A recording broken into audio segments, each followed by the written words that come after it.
il ne faut pas aller vite en besogne en parlant de rejet de la loi.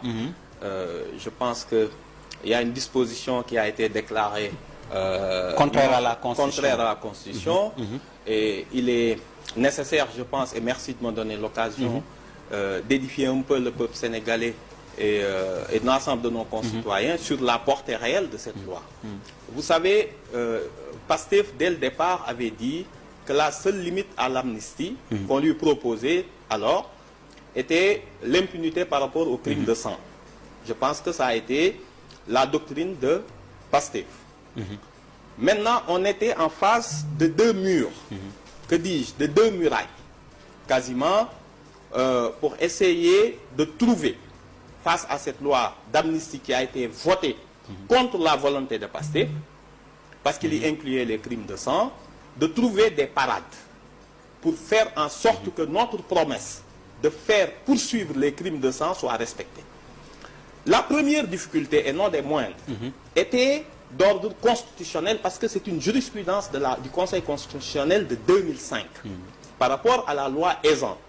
Le Conseil avait déclaré, et je vais le lire, que le législateur avait un pouvoir illimité pour déterminer quelle catégorie d'infraction pouvait être couverte par une loi d'amnistie.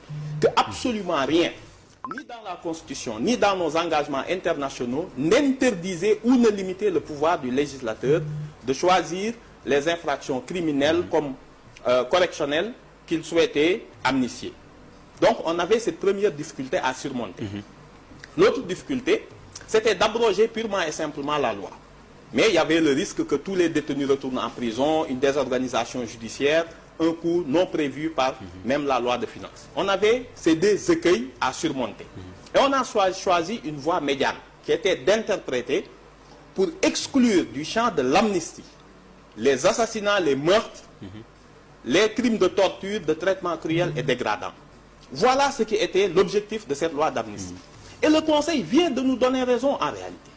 Comment ça? Oui, le Conseil a dit clairement, contrairement à sa jurisprudence de 2005, au considérant 31, il faut que les gens aillent lire ce considérant et sachent interpréter une décision du Conseil. Le Conseil dit, évidemment, je suis d'accord avec vous, que les crimes de sang, les assassinats, les meurtres, les tortures,